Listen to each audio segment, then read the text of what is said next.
Hi, everybody. This is Raghu, and I'm back with Mindrolling. And as you can see, old friend of mine, John Lockley. John, welcome on this lovely hot afternoon here on the East Coast, right? Hi, Raghu. Yeah, it's good to see you. Yeah. Actually, so John is a South African shaman, and we've had him on before a number of times, really. And I wanted to catch up with him. And John, you are in Montreal, my town. You are there, and you're telling me it's hot. I said, that's an oxymoron. Hot, Montreal doesn't go together. But we have a mutual love, I think, Leonard Cohen, right? That's right, yes. Yeah. Yeah, tell me about how you know about Leonard. I mean, Leonard is part of like our Montreal family. I mean, means everything to me. Yeah, well, Leonard Cohen first came to my awareness when I entered my Zen training, which was over 20 years ago. And my Zen mentor is Anthony Osler, who used to be the director of Mount Baldy Zen Center.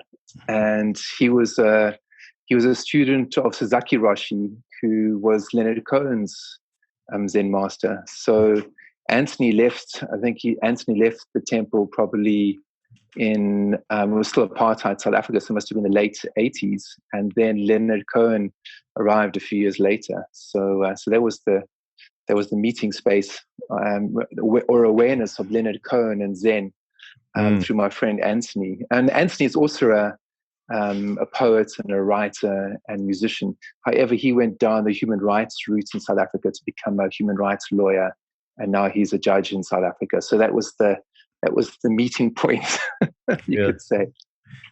So, well, Leonard is, he's our Canadian hero. I mean, and you just saw a movie. What, Marianne and Leonard is the name of the movie? Yes, Marianne and Leonard. It was an incredible movie. I really recommend everyone to go and see it. And it speaks about loss. It speaks about the shadow of fame. It speaks about love.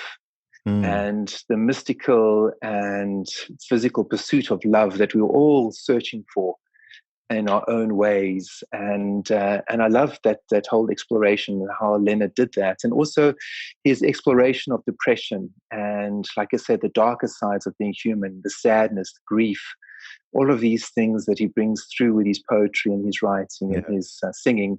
So it dealt with all of these aspects. So I really loved it. Wow. Okay. And there was one particular story, actually, I can share with everyone, which really I found incredibly touching. And you might have heard of this, Raghu.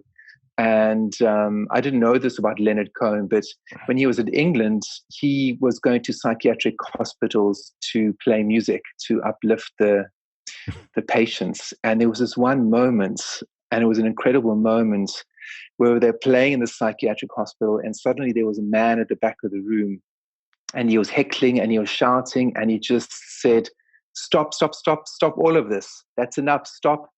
And the musicians carried on. But this guy had such an energy that eventually he brought the house down and they had to stop. So everything stopped. And Leonard gave him a chance to speak, and he just spoke to everyone, and he just said, "It's wonderful for all of you. You know, here you are with all these beautiful women, and you've got your musicians, you've got your instruments. Everything's great for you. But have you ever asked me how I'm doing?" You know? Wow. And there was stillness. There was absolute stillness. No one said a word. And then the guitarist who was actually telling the story in the documentary said Leonard Cohen got up from where he was sitting and he walked all the way down to where the guy was talking, and he just gave him a hug, and he said he hugged him for ages. And they said that you could have heard a pin drop. There was just silence. Wow. And I thought that's as spiritual as you're going to get, you know. I thought it was almost like a Zen Kongan when they talk about the crazy man coming into the temple and sprinkling tobacco on the Buddha. Wow. Sprinkling tobacco on the Buddha, and what are you going to do? What are you going to do? So I think he really surpassed himself there as a Zen student in his response. You know, I thought it was beautiful, really, really beautiful. He was like that all the time, though. I mean, such a perfect gentleman and so kind and caring about other people. I mean, he truly was a saint in the city. They say it's hard to be a saint in the city. Well, Leonard was a bit of a saint in the city, even though he fought all kinds of demons for sure. Yeah, no, he's a real inspiration. Yeah, he really is. Oh, that's fabulous. I know in Montreal there's a building with a huge picture of him down where he used to live, which is called the Main. Have you gone down to the Main, St. Lawrence Boulevard? Go down there and get some French. I think I have. But I'll probably go down there again at some point, you know. Okay, so what's been going on in your life? And we haven't talked in quite some time. And I know some of the work that you do is so apropos with some of the biggest issues that we have worldwide, and of course, particularly here in this country lately because of the political atmosphere. Where have you been and what have you been doing? Catch us up. Well, I've been exploring and doing some research on my second book, which is to do with the wilderness. So the last 6 months, I've been in South Africa and I've been researching the wilderness. So I've spent a lot of time in Botswana. And then I also spent time in South Africa swimming with the great white sharks. And my whole focus has been how to help the wilderness. That's been my kongan or my riddle, how to help the wilderness. I have to stop you because you just tossed this out like swimming with the great white sharks. Like I could have said, hey, John, we're going down to the Y. We'll go swimming together. I mean, what are we talking about? You just don't go swimming with the, come on, you got to give us more on that. Yeah, so I have this yearning to experience the wilderness. So experience the wilderness of my youth and the wilderness of Africa. So the lions, all the animals. And I thought, what is the most fearsome animal in the wilderness? And for me, it would be the great white shark. So I decided to go do what's called cage diving off the west coast of South Africa. And it's very safe in many ways. They put you in with about 6 people, you're in a cage, and then they put chum in the waters. So they put all this red kind of mackerel and various kinds of fish into the waters to attract the sharks. And then the sharks come and they swim past you, these great white sharks. And I had this experience. It was incredible, actually. I was right on the edge of the cage. And the cage, the bars are quite wide, actually. I mean, you can put your hand through quite easily and you can slip quite easily and your hand can fly out. I mean, you're just standing on there and you're kind of using your wits. But it's not too difficult for one body part to go flying out. It's not difficult. So I was watching these incredible creatures, these great white sharks swimming past.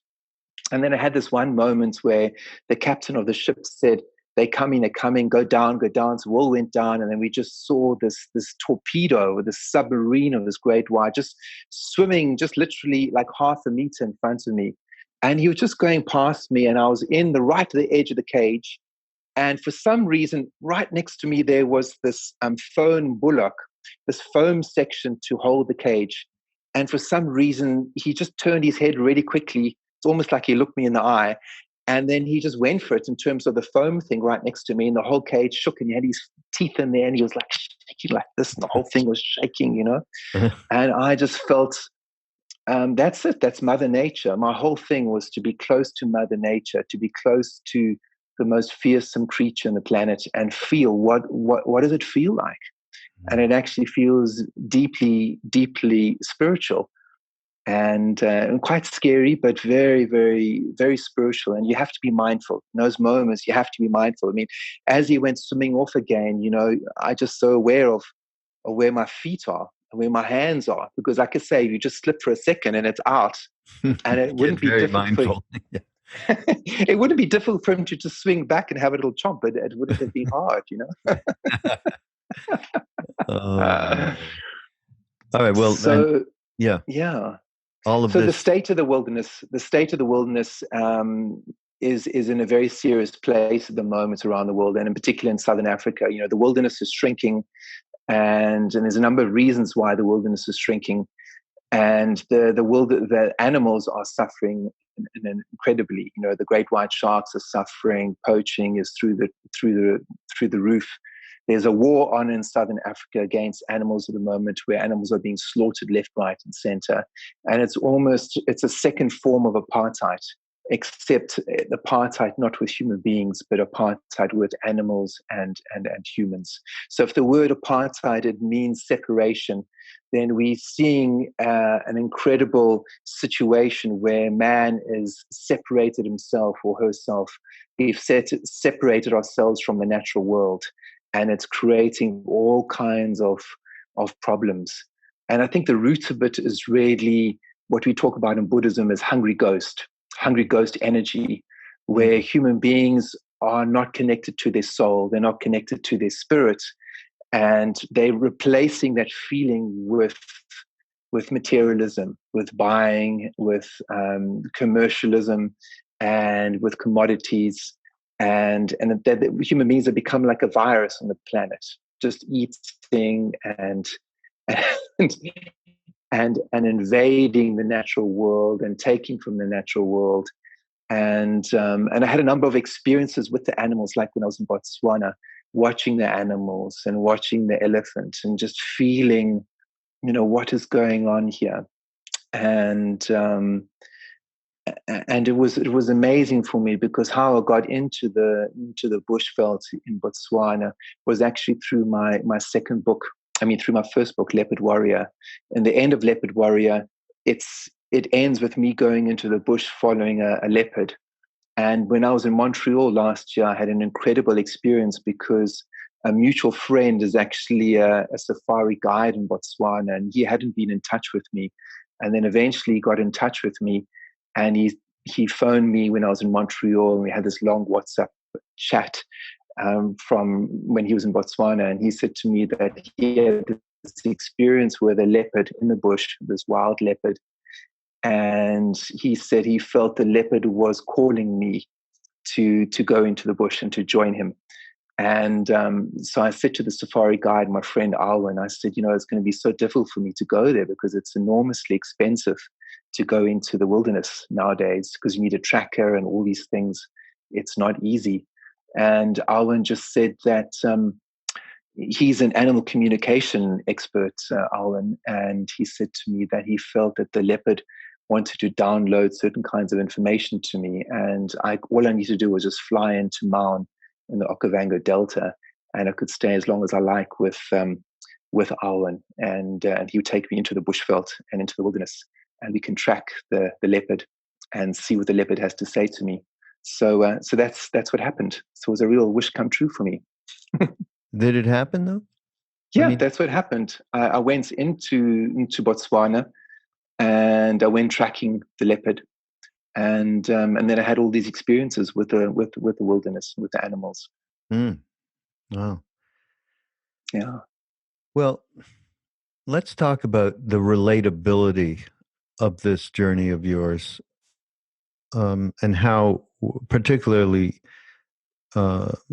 Westerners and those of us who are completely apart from nature by virtue of being raised in the cities and so on. Although, many of us have experienced it, but it's been more as quote unquote vacation, just to get away from the noise. So talk about just the relating of what this is that's happening. Of what did you find there, for instance, just essence wise, that can actually inform how we live here in cities and so on? What I found was this incredible peace in the wilderness, this incredible peace and incredible stillness. And the way that we access that peace is through meditation, is through listening to our own heartbeats, is to feel and listen to the wind going inside of us, and just to be still, just to be silent. And to be silent doesn't necessarily mean we have to become like Zen monks in Montreal as such, but to be silent just means to go into the park and to watch the birds and watch the squirrels, and to just close your eyes and feel the wind going through the trees. Really turn your phones off and just look at the squirrel and just feel what is the life of the squirrel, what is happening there, and to become more mindful of other creatures rather than just ourselves. So unfortunately, human beings have become incredibly narcissistic and driven just by our own egos and our own selfish desires. So the state of the wilderness now and the shrinking of the wilderness around the world is really a call for us to become more spiritual and to learn to listen to our own selves, to listen to the wind inside of us rather than our own desires, and then look at the wild ones. So the squirrels, they're not as wild, we may think, as the leopard or the lion, but then they are. They are just as wild as the leopard, the lion, and the great white shark, because they are part of the wilderness. They're part of the animal kingdom. And anyone around the world in urban areas, in London and New York, wherever there's a park, wherever there's doves or squirrels or other creatures, a great thing for our spiritual practices for us to just let go and close our eyes and ask ourselves, how is this other creature doing? Breathe in the dove, breathe in the squirrel, and feel how are they? How are they? How are they doing? And as we do that, then we become less selfish, and we become more spiritual. Hmm. And you call this rewilding modern man and woman. Rewilding means to occupy the wilderness inside ourselves, to feel that we are not separate from the world, that we are part of this world, and to have a practice where we are just thinking of ourselves and our own enlightenment is not a spiritual practice. A spiritual practice should be where we're thinking about the outside world. We're looking at the state of the doves, noticing one-legged pigeons, noticing the state of the plants, and then doing something about it. I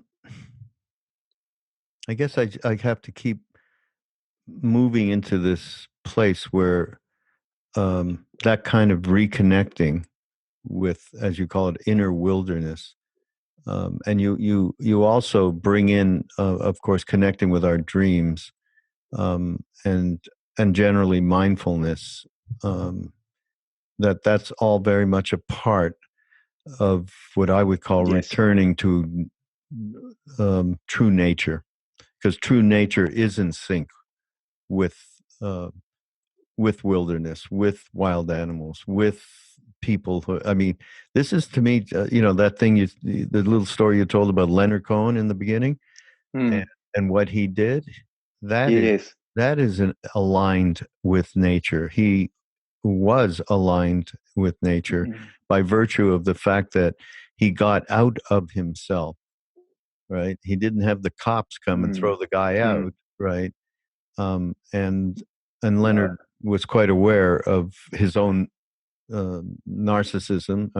This is came out, of course, in much of his music. His level of awareness was so powerful. But yeah, how do you connect up?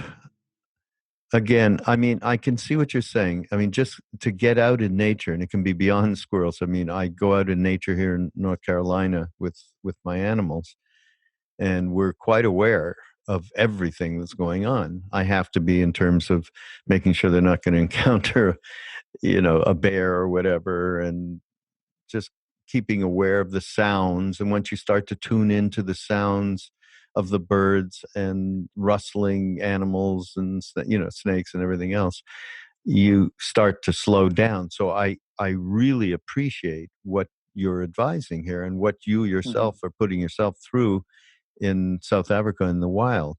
But taking it a little bit further into the practicality of how we connect with that, how that connection with animals and wilderness can humanize us and connect us with the sacred.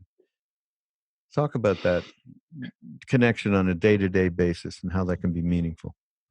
So as we're thinking about the animals and how are they doing, whether it could be a pet, could be your dog, or could be your cat, you having to tune into the world beyond language. You're having to tune into the world beyond English or French or Italian or Xhosa. You're having to tune into another way, and you're having to connect with your own instinct, your own intuition. And as we do that, then we become more empathic creatures. We become more compassionate. So the focus means, I suppose, a deep form of listening, because that's what mindfulness is. It's a deeper form of listening. And when we're really listening, especially to animals, we're not trying to finish their sentences because they don't speak English or they don't speak French. We have to really feel, how are they doing? Do they need water? Do they need, what is this creature that I'm looking after? What does it need? Like your dogs, for example.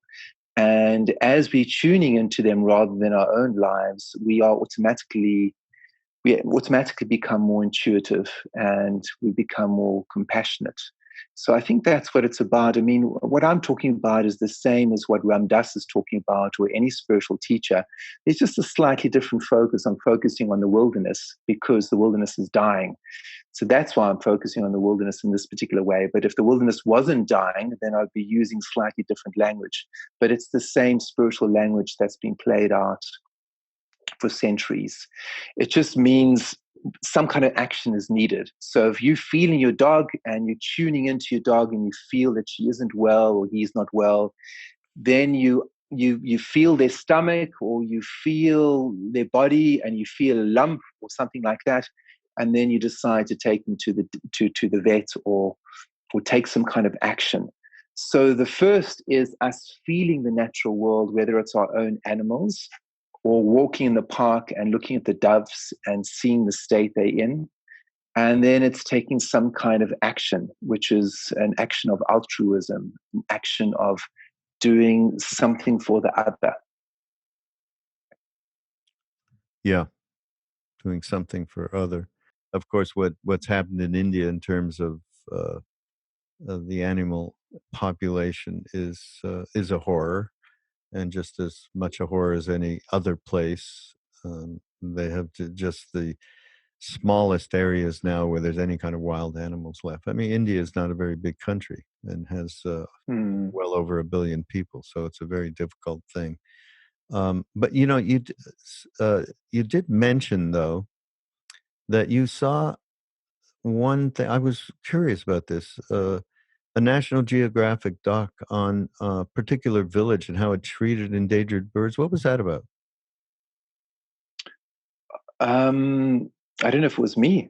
I'm not really sure about that. Yeah, you said it, they were honored in National Geographic documentary about how one particular village treated in endangered birds. Oh, that was in India. Yes, that was in Yeah. India. There was it was a documentary I saw, and it was showing how one village in India was treating these endangered birds, and it was an incredible thing to see.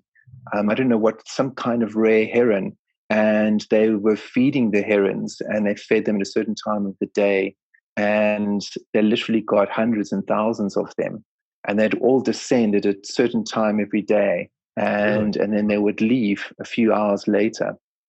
And the man who started it said that it was a very important part of yogic practice to think of other beings, not just ourselves. And when he heard about these endangered birds, he decided to do something about it. So he spoke to all the villagers, and they just put out food at certain times of the day. And eventually they started getting hundreds and hundreds of birds.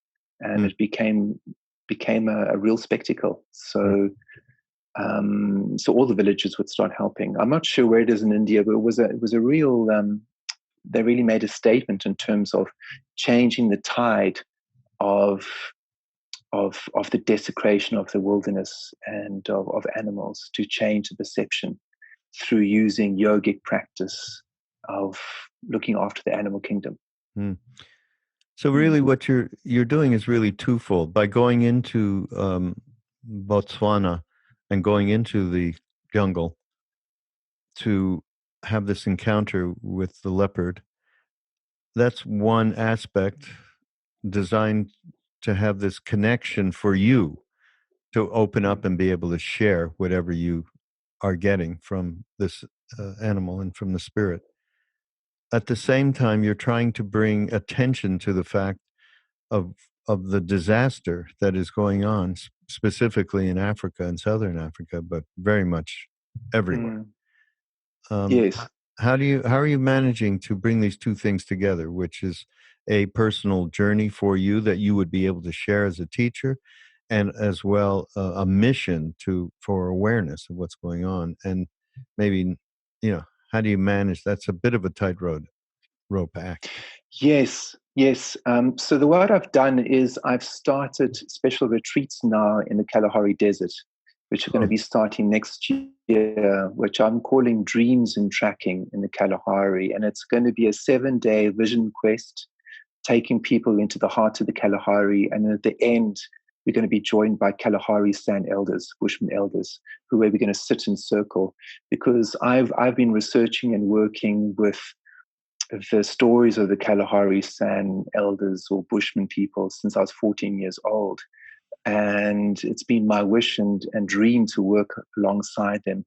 And I have this dream where modern and ancient man can sit in a circle to help revision the future.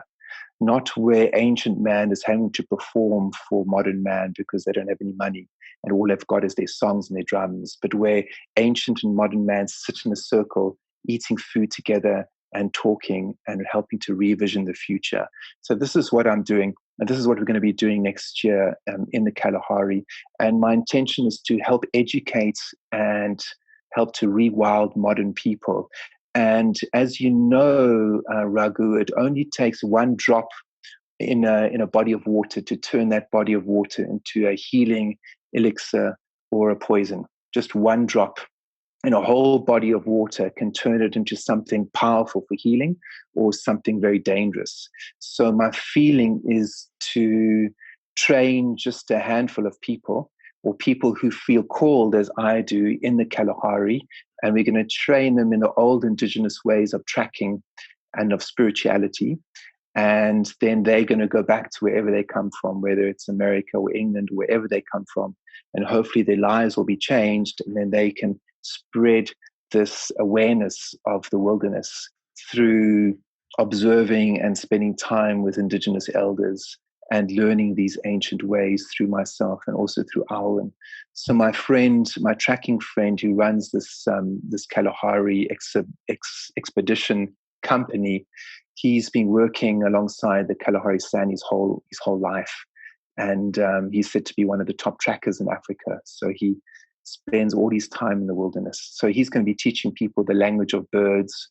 He's going to be teaching people animal communication skills, how to communicate with animals, and how to also learn the language of animals. And the language of animals is the language of intuition, is the language of feeling, the language of listening to your intuition. So we're going to be teaching people how to track animals, how to track the lion and the leopard and all different kinds of animals through the bush. And then I'm going to be teaching people how to track their own internal worlds, how to track their dreams, and how to look for the signs of their bone people, of their ancestors, and also a certain amount of meditation. So teaching people how to meditate, how to connect with their heartbeat, that visceral pumping, what I call the little drummer inside of us, which is our heartbeat, how to feel it. So this is the way, in a very small way, I hope to make a little difference or to help this world or help our communities through educating and rewilding the modern person. Yeah, beautiful, actually. I mean, I'm Yeah. just like, as you're describing being out there with this tracker and listening to the birds and being told about all the different calls that they have and what they potentially mean. And uh, I have spent time in Africa a long time ago, and I remember being in a tent in the wilderness over some period of time, and the different sounds and the way that, I mean, some of it was scary, definitely. The hyenas and all of that high pitched thing. But yeah, no, I found myself being just caressed into another place for sure. But I guess anybody who wants to go, by the way, we'll have John's a link to the site and a link to discovering what you can do to maybe get on that trip. There's still room on the trip. Jesus, I should be. Yes, we there's still room. I mean, we're almost fully booked, but we still have spaces, and we've been doing so well that we've actually opened up a third week, and we'll be in March. So we've got another week. We only take 8 people per retreat because we want a small group of people really to get to know people and to educate people. You know, the old form of educating people is through transmission, and that's the way a lot of the Zen teachers taught. And also that's the way a lot of the Sangomas teach in South Africa, and the way I was taught was through transmission. And transmission in Africa means to sit alongside the teacher and just to spend time with the person, walking the land. So there's going to be lots of walking through the desert, listening to the sounds, walking under the stars, and listening to our dreams. So the listening aspect is important. However, it won't just be sitting like in a classroom situation. There will be movement. So walking through the desert. And then I will be working with medicinal plants, which are not hallucinogenic, but ordinary medicinal plants from Southern Africa to help open the senses. So to help open the senses so people can remember their dreams and remember their spirit and why they came here on earth, to remember their soul and the connection with their Atman, connection with their soul. Because this is the root of hungry ghost energy and why people have become massive consumers. It's not because people are bad. It's because people are lost and people are sick. There's a lot of sickness nowadays. So how do we heal the sickness in a compassionate way is to not blame someone for having hungry ghost energy, but to say to them, let's feed the hungry ghost inside of you. Sit with me and let's listen to one another. And let's listen to each other's stories and let's listen to the natural world. And my job is to help people to listen to their own hearts and to allow their heart energy to feed them. And as we do that, the hungry ghost energy dissipates and the human being with the connection to Atman, to soul, comes up, rises up. Beautiful. Yeah. I think we should say something, though, about when you just mentioned we're not using psychoactive substances, and many, many, many people identify shamanism particularly with psychoactive substances, particularly ayahuasca, which is a huge thing in this country and Europe. I think. Well, so yeah, they have a certain expectation that is what is necessary for transmission to happen. Do you want to talk? I mean, we have mentioned this in our early talks, but I think it's worth talking about again. Just, how you approach this. I think it's very, very important, no matter what people do, especially in the spiritual world, like what is your intention? What is your intention behind doing something? Even going to meet a teacher, what is your intention? And do you want something? If you want something, or you want to get an experience, then you've got this hungry ghost energy. You've got this craving and this desire inside of you. And that is what we have to be careful of, because it's that energy that's destroying this planet. And if you want to look at ayahuasca as a plant is becoming threatened, and the cultures are becoming threatened in South America right now because of this insatiable wanting. People going in there because they want a spiritual experience. So, it's something that we all have to be very, very careful of. Now, in terms of the culture of shamanism or indigenous medicine in Southern Africa, someone trains to become a sangoma or a traditional shaman because of a dream, because of a calling that they have. And then that calling is fostered through an apprenticeship. So what the teacher wants to see, and what my teacher wanted to see from me, is what is my dream? So basically the dream is reflecting what's happening to your spirit, your soul. So the journey in becoming a sangoma is the journey of your spirit rising, your soul rising. And so what we like to see as sangomas from a person is, what is your dream saying? How are you being called in the world? Basically, what is your soul saying to you? What is your spirit saying to you? That's the most important thing. And if someone is not having a dream, if they're struggling to dream, then we will get them to sing, we'll get them to dance.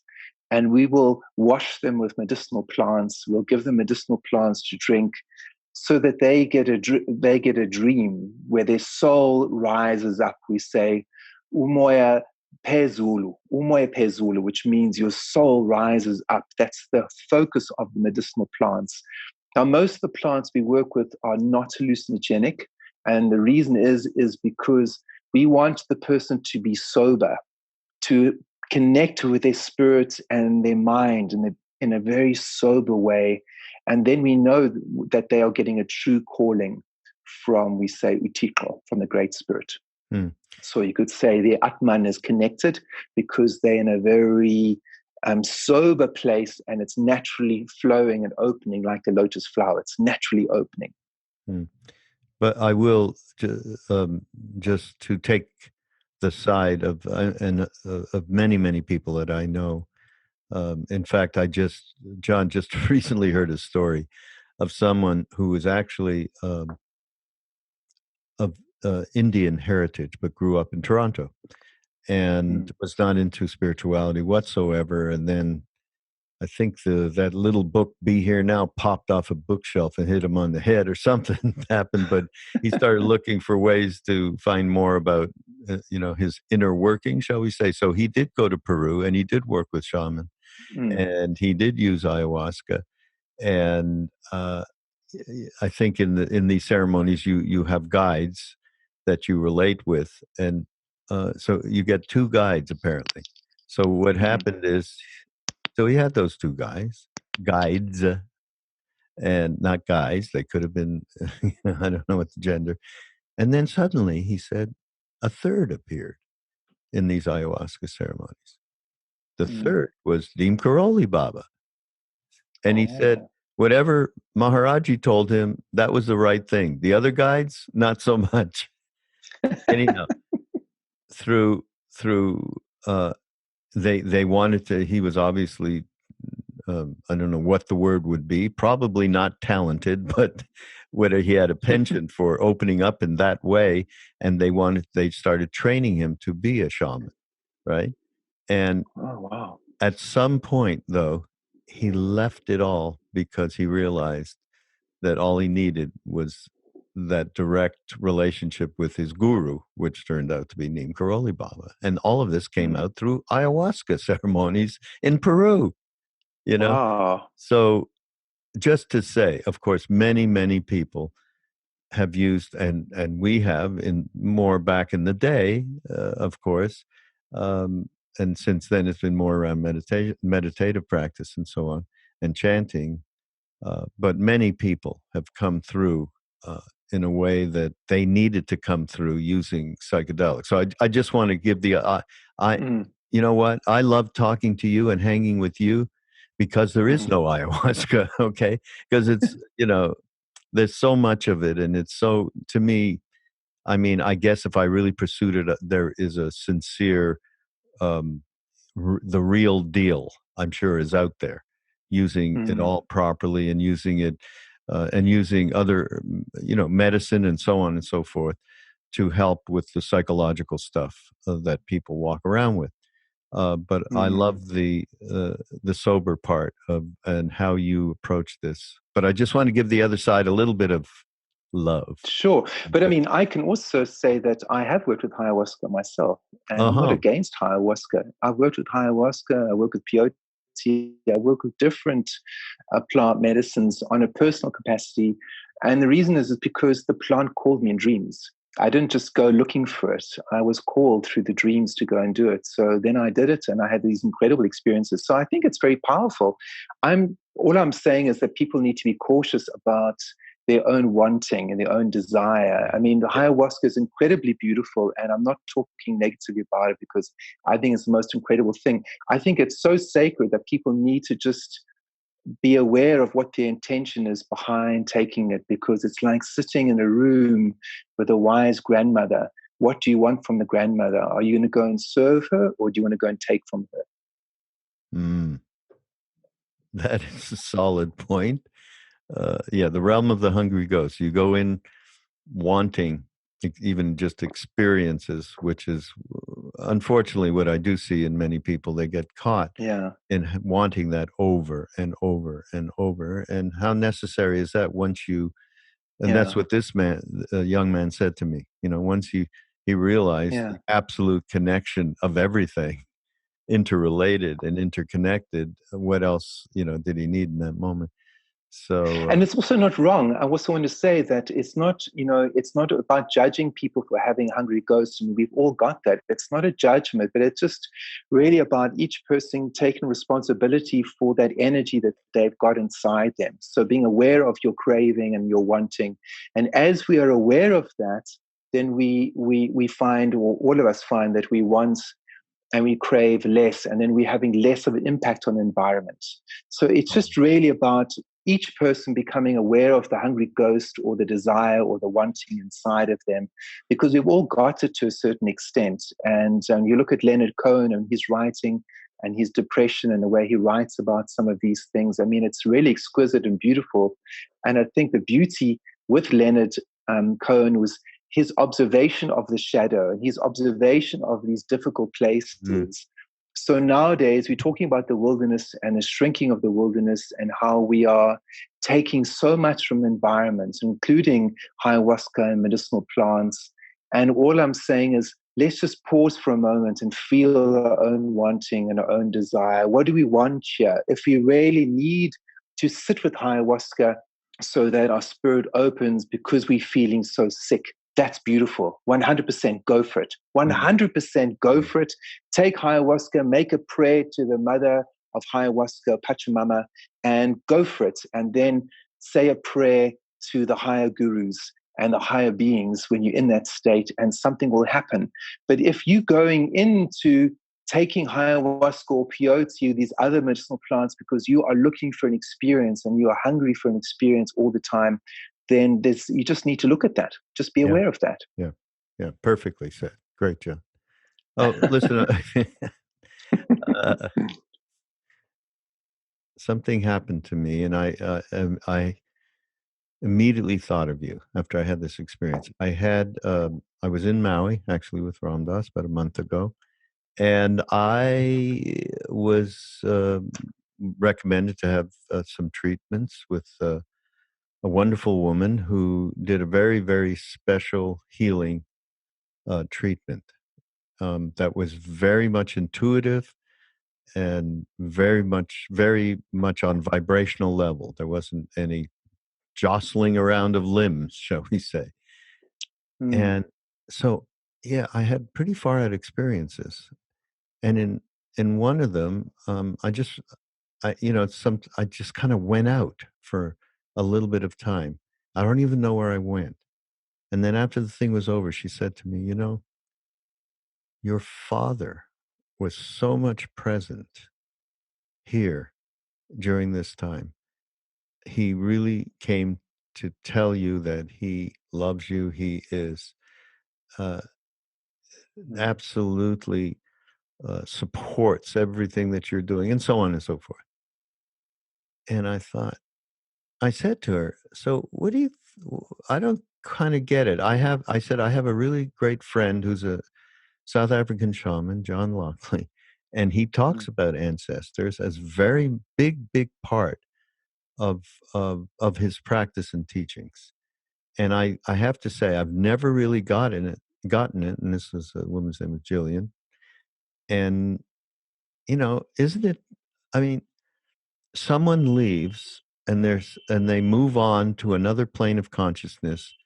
Eventually, hopefully for them, they are able to come back into a human body and have an incarnation. And I'm assuming my father was pretty advanced. He met and stayed with Neem Karoli Baba. I mean, back in the day. So he had good karmas, for sure. So what is it that, first of all, what is the importance of ancestors, and what is it that communicates the way my father was communicating with me during that session? Although I wasn't aware of it until she said so.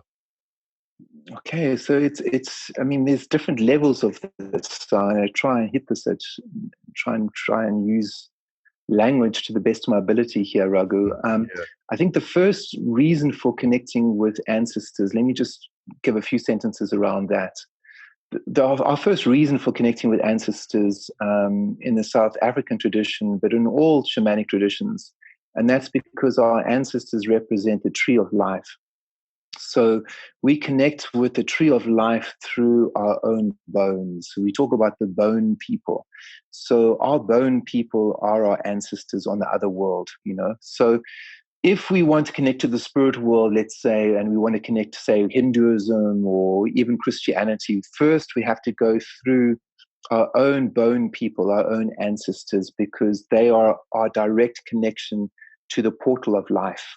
So we come into this world through consciousness, and we are birthed through our mom and dad, who are the bone people.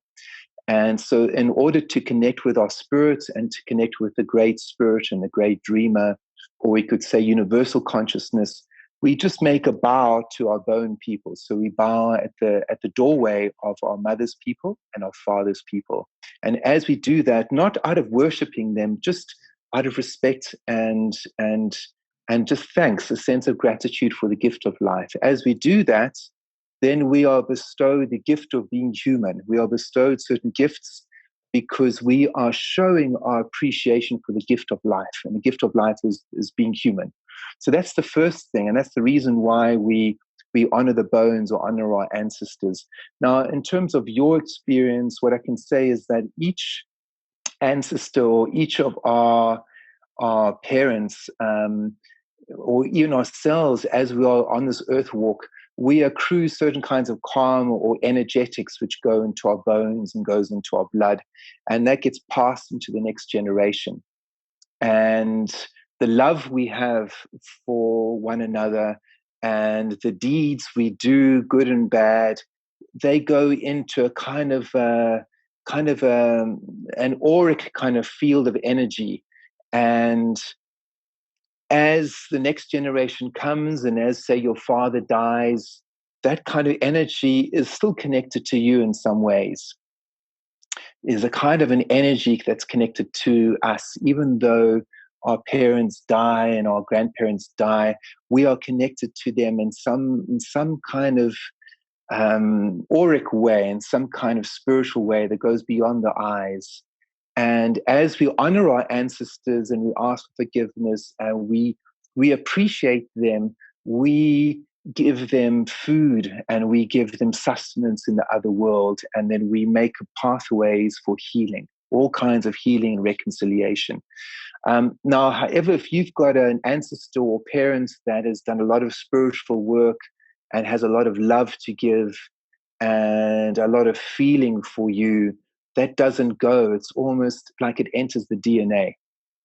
It enters you. It's in your DNA. So that when you go to a reader or you go to a shaman or someone who's very psychic, that feeling of love that your father has for you is around you. So I'll give you an example of this, Raghu. Me in New York City. Okay, I saw a number of clients in New York City throwing the bones and doing divination, and I got to see a number of things.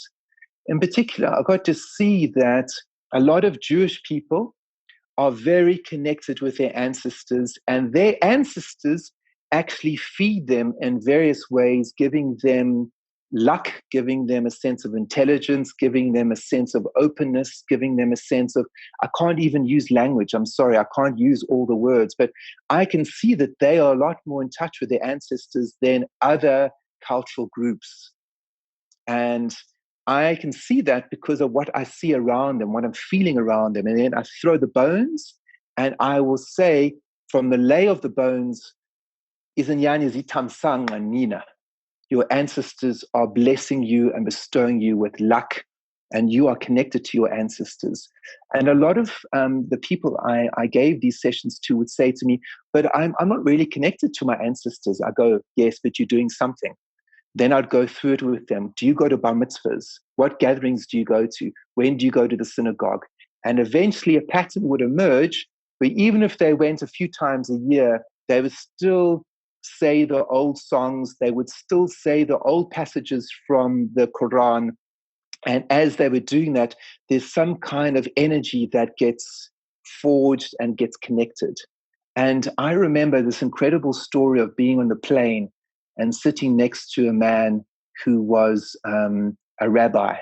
He was a rabbi. He had this wonderful energy around him, and he was reading from the Quran, and he was reading Hebrew. And I've got a lot of respect for that. Maybe not because I studied. Quran. So not the Quran. Sorry, there. No, he could have been this like wide open rabbi. There are some. Not the I know Quran. them. Sorry, he is reading from the. Tell me what he is reading from the Talmud. He's reading from the Talmud, and he is reading in Hebrew. And I actually asked him. I said, "What are you reading?" And he said, "He's reading in Hebrew." And he was so devout. And I started asking him to tell me, "What are you seeing?" And he started to talk to me about it. And then I said, "You are blessed by your ancestors, and in turn, you are blessing the next generation." And he said, "That's it, exactly." He said, "I'm so pleased you can see this." Oh, wow. Oh, that's beautiful. Well, thank you. So this is all about remembering. We remember our ancestors, and in turn, they bless us, and then we remember the next generation. The continuity. Yeah. I get it. Well, thank you for that, because personally, I felt it when she told me, Jillian, but I didn't have the mental application to handle what it might be, because I'm very practical in many senses of that word. At the same time, I'm open. Having met Neem Karoli Baba, I know absolutely everything is possible every second. There is no such thing as an impossibility beyond time and space and beyond it all. So I know that in my bones, but at the same time, this was wonderful to get a context that I can appreciate my father's little visit of a month ago. So that's good. fantastic. That's nice. Yeah. Yeah, really great. That's really nice. Yeah, that's very good. This has been great. It's always great hanging with you. And I wish I was in Montreal with you there. We would go and walk around Leonard's building or something and do a little talk about remembering him, which I do quite a bit anyhow. And where are you off to now? Well, I'm going to be in Montreal for a little bit of time, just taking some time out to write. And then I'll be going to the US in October, Detroit. And then Boulder, and then Santa Fe. So really? I've got a few places. Oh, okay. Well, you keep me in touch on all of that. Maybe I'm sure your schedule will be on the website as well. So we're going to put all of that in show notes so that people get a chance to perhaps meet up with you in some of the different places that you're going to, and also, of course, a link to the book. The new book will be what, next year, maybe? Hopefully. I'm still working on that, so it's going to be a while still, I think. What did the leopard say? What did he or she say? Well, I can't put words to it, but I can share with you just very briefly, Raghu, that I didn't get to meet the leopard that he met, but I got to meet her child. We tracked her in the bush, and I found the name of the leopard is called Matsebe. Matsebe is an old Swana name, and it means the one with the damaged ears. And so I got to meet Matsebe's daughter in the setting sun. It was the twilight, and I just saw this. It was so mystical, I can't explain it to you. And all I was doing was listening to the sounds of the birds. And we were slowing down, and I just saw this streak of light. And I asked the driver, the tracker, to slow down. And then we just saw the fur of this young leopard. And we followed the fur. We followed the leopard cub into the bush. And then we lost sighting. But we were there for some time. And as I was there, I got to hear the other sounds of the animals. And I got to hear this incredible experience of all these lions attacking the elephants. And the elephants made so much noise with their trunks and with their crying and the stomping of the ground. I wasn't sure if they're going to come and stampede us through the trees and through the tents. But my tracker friend said no, they were just fighting and having an argument with the lions, and they managed to chase the lions away, and we were going to be okay. All's well that ends well. Oh my! I've spent time doing that myself again when I was in East Africa a long time ago. Went to tracking animals through the Ngoro crater. Was one of the places. So I have a small feel for that and a real appreciation, and I think to get to where the moment that we talked about at the beginning of the podcast, where Leonard Cohen diffused a potentially volatile situation through love, to get to that place, I think, in this conversation of connecting ourselves outside of that narcissism, outside of the me thing, is certainly nature is one fantastic way. I mean, I do it on a daily basis, just going in the woods with my dogs. I mean, it seems like a simple, dumb thing, but it's very important to me. And I really appreciate the level at which you are encouraging people to connect in that way with themselves for all of the reasons that we've talked about during this podcast. So thank you so much, John. Really appreciate it. Yeah, thanks, Raghu. Thank you. Yeah, thank you. Now, this is Mindrolling on Be Here Now Network. As I said before, you'll be able to look at the show notes and you'll find the video of us doing this thing, which we put up, and also all of the links to get you in touch with the deeper part of ourselves. Thank you, John. Thank you. Thanks, Raghu.